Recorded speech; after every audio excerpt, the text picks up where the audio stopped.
পড়ছিলাম রেহতাব মাতবরের বউ, কলমে নাবিলা ইশক, পর্ব সংখ্যা 4। মাস ছয়েক আগের ঘটনা। তখন 1989, অগ্রহায়ণ মাস। শীতের দুয়ার খুলেছে সবে। রাতের গাঢ় কুয়াশা দ্বারা গ্রামের চতুর্দিক অন্ধকার, ঘুমট আর কেমন এক শিরশিরে পরিস্থিতিতে আবদ্ধ। ধুলো মাখা কাঁচা রাস্তা, দুই ধারে বাঁশঝাড়, বড় বড় গাছ মাথা উঁচু করে দাঁড়িয়ে আছে কঙ্কালের মতন। রাস্তার ওপরে কুয়াশা এত ঘন যে লণ্ঠন আলোতেও সামনের হাত 10 দূর আর দেখা যাচ্ছে না। দূর কোথাও থেকে কুকুর শিয়ালের ডাক ভেসে বেড়াচ্ছে। অদূরেই ইলশেগুড়ি নদীটা। নদীর এই নির্জন পাড়টা জন্ম থেকেই মাতবর বাড়ির দখলে। পাড়ের নরম কাদায় যত পায়ের ছাপ পড়েছে সবাই মাতবর বাড়ির সদস্যদের। পাড়ে একমাত্র নৌকা ভিড়িয়ে রাখা, চওড়া দীর্ঘ আর ভারী কাঠের তৈরি নৌকাটা। নৌকার গায়ে বার্নিশ করা, খোদাই করা আছে চমৎকার কারুকাজ। নৌকার মাথার দিকটা উঁচু। নৌকার একেবারে মাঝ বরাবর বাঁশের খুঁটি আর ত্রিপলের ছাউনি, নিচে মাদুর বিছানো। 4টে লণ্ঠন ঝুলছে নৌকার চতুর্দিক জুড়ে। নদীর ঢেউয়ের টালে নৌকার সাথে লণ্ঠনের আলোও দুলছে। হলদে এই আলোতে মাতবর বাড়ির ব্যক্তিগত মাঝি রশিদ দুলালের ভয়ার্ত কাচুমাচু করতে থাকা মুখটা দেখা যাচ্ছে। কয়েকবার করে ঢোক গিলেছে, দৃষ্টি নামিয়ে রেখেছে ঠিক, তবে আর চোখে বারে বারে তাকাচ্ছে রণবীরের দিকে। রণবীর তখন কাঠের চেয়ারের পেছনে দেয়ালের মতন শটানভাবে দাঁড়ানো, দৃষ্টি তার সোজা নদীর বুকে। ডান হাতে বাঁশ, বাঁশের মধ্যে লণ্ঠন ঝোলানো। তার সামনের চেয়ারে বসা তপবর্ণা নির্বিকার চোখে চেয়েছিল কুয়াশা মুড়িয়ে থাকা অস্পষ্ট রহস্যময় নদীর বুকে। চামড়ার হাত ঘড়িতে এক পলক দৃষ্টি বুলিয়ে নিয়ে এবারে উঠে দাঁড়ালো। বাতাসে দুলল মাথায় তোলা আঁচলের শেষাংশ। আঁচলের ফাঁকে ফাঁকে দেখা যাচ্ছে খোপায় গাঁথা সোনার কাটা। শব্দ করল দু হাতের সোনার চুড়িগুলো। শালটা গায়ে জড়িয়ে নৌকার দিকে কদম বাড়ানো তপবর্ণার পেছনে ছুটেছে চাঁদ রূপা। রণবীর এ যাত্রায় তাকালো হকচকানো রশিদের দিকে।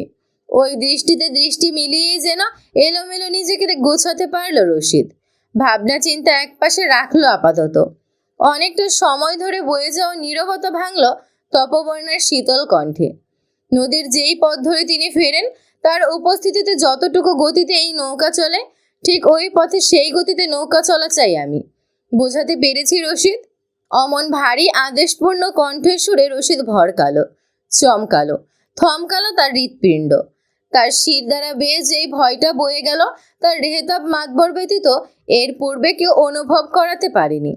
মাতবর বাড়ির বড় বউ হিসেবে তপবর্ণার সম্মুখীন হওয়া আজ প্রথম হলেও এর আগে থেকে তপবর্ণাকে সে চেনে।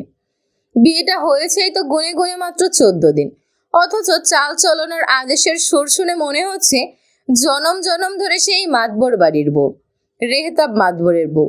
রশিদ নিজেকে স্বাভাবিক করে নিয়েছে। বাধ্য গলায় জবাবে বলে, জি মালকিন। নৌকার ভেতরে ত্রিপলের ছাউনির নিচে চেয়ারের ব্যবস্থা করা হয়েছে। তপবর্ণা বসে না, নৌকার প্রান্তে এসে দাঁড়ায়। রশিদ হাত দিয়ে বাঁশের খুঁটি সরিয়ে নৌকা ঠেলে উঠে বসলো বৈঠা ধরে। তার সামনে রণবীর আর নহুল। কুয়াশায় মোড়ানো নদীর বুকে নৌকা চলতে শুরু করেছে। দু হাত দূরটাও ঠিকভাবে দেখা যাচ্ছে না। মৃদু বাতাসে শীতের প্রখরতা বাড়িয়ে তুলেছে। তপবর্ণা বাজ পাখির মতো চেয়েছিল সামনে। সহজেই চোখে পড়ল কুয়াশায় ভেসে বাদিক দিয়ে আসতে থাকা নৌকাটি। অপর নৌকার দুটো লণ্ঠন ঝোলানো। মৃদু আলোতে একটি নারী অবয়ব দেখা যাচ্ছে। নৌকার ঠিক প্রান্তে এসে দাঁড়িয়েছে, যেন কারো সামনে পড়তে আগ্রহী। কুয়াশায় ঘিরে দাঁড়ানো নারীর শরীরে পাতলা জর্জেটের শাড়ি, বড় আঁচলটা নৌকায় গড়াগড়ি খাচ্ছে। ব্লাউজের হাতা কাটা, গলাটা বেশ বড়। কোঁকড়ানো চুলগুলো উন্মুক্ত কোমরে দোল খাচ্ছে। এখান থেকেই তপবর্ণা পেটের এক একটা ভাঁজ স্পষ্ট দেখতে পেল। কঠিন হলো তার চোয়াল। সিংহের মতন হিংস্র হয়ে এলো চোখ জোড়া।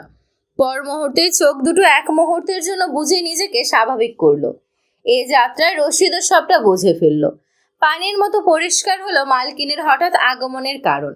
তাদের নৌকার উপর নৌকার কাছাকাছি আসতেই আবেদনময়ী নারীটির মুখের অভিব্যক্তি পরিবর্তন হয়ে গেল।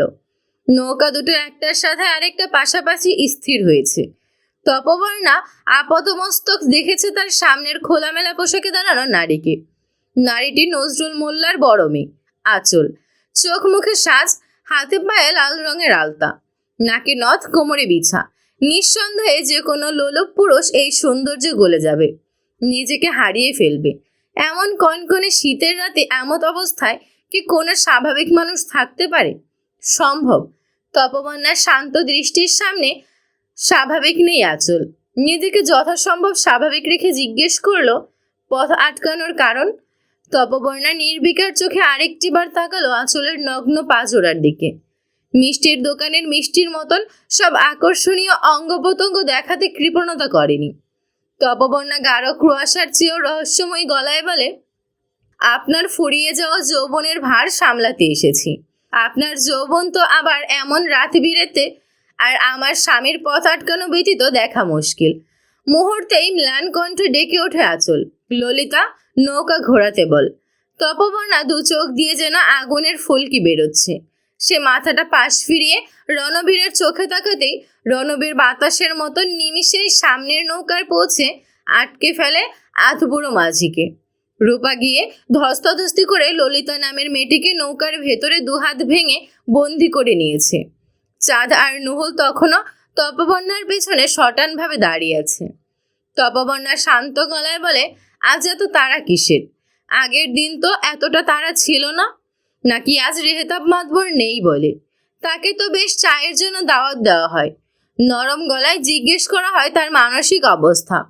বলতে বলতে বুক থেকে অসাবধানতায় আঁচল খুলে পড়ে যায়। শীতে থরথর করে কেঁপে ওঠেন।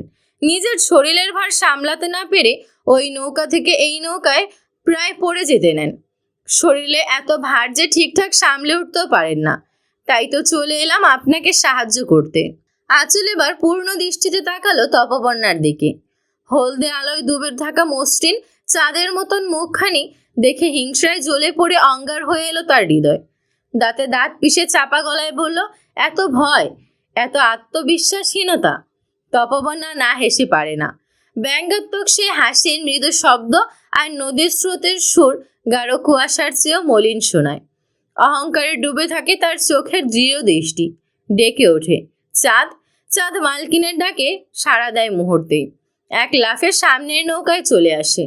আঁচলের হুঁশিয়ার করার সময়টুকুও পায় না। চঞ্চল পা দুটো দ্রুত কদমে পেছনে সরতে ব্যাকুল। চাঁদ কেমন পালোয়ানের শক্তিতে নিমিষে তার নরম সরম কাঁপতে থাকা শরীরটা নিজের আয়ত্তে নিয়ে নেয়। হাত ব্যাগ থেকে কালো রঙের বোরকাটা বের করে পরিয়ে দেয়। আঁচল শিউরে ওঠে। পর মুহূর্তেই আতঙ্কে চোখ মুখ নীল হয়ে যায়। চাঁদ ফের নৌকা টপকে তপবর্ণার পেছনে এসে দাঁড়িয়ে পড়েছে। নৌকায় দুপা ভেঙে বসা আঁচল সমানে হাত পা চুলকাচ্ছে। ভেতরটা জ্বলে পড়ে ছাড়খাড় হয়ে যাচ্ছে। আতকে ওঠে, কি করেছো? কি দিয়েছো পোশাকে? সেই প্রশ্নের জবাব দেয় না তপবর্ণা। এক দৃষ্টিতে চেয়ে দেখে আঁচলের ছটফটিয়ে ওঠা শরীর। তখনকার করা প্রশ্নের জবাবে বলে, আমি ব্যতীত তিনি পরনারীর দিকে চোখ তুলেও তাকাবেন না। কিন্তু বরাবরই তিনি নরম মনের মানুষ। উঁচু গলায় কারোর সাথেই কথা বলেন না। সেখানে বিপরীত লিঙ্গের এমন ধাঁচের একজনের সাথে কিভাবে বলবেন? রণবীরের ডান পাশের চোখটা আপনা আপনি কাঁপল। রশিদ চোখ দুটো সহ মাথাটা আরও নিয়ে ফেলেছে। তপবর্ণা বলে যায় ফের, তার অসন্তুষ্টি আমি স্ত্রী হিসেবে বুঝতে পেরেছি। তাই একটা বিহিত করতে এলাম। বিহিত করায় আবার আমি বরাবরই পারদর্শী। সেসব শোনার মতন পরিস্থিতিতে নেই আঁচল। চিৎকার করছে শরীরের জ্বালা পোড়া চুলকানিতে। রূপা ছেড়ে দিয়েছে লতা নামের মেয়েটিকে। মেয়েটা দ্রুত তার মালকিনকে সামলাতে ব্যস্ত।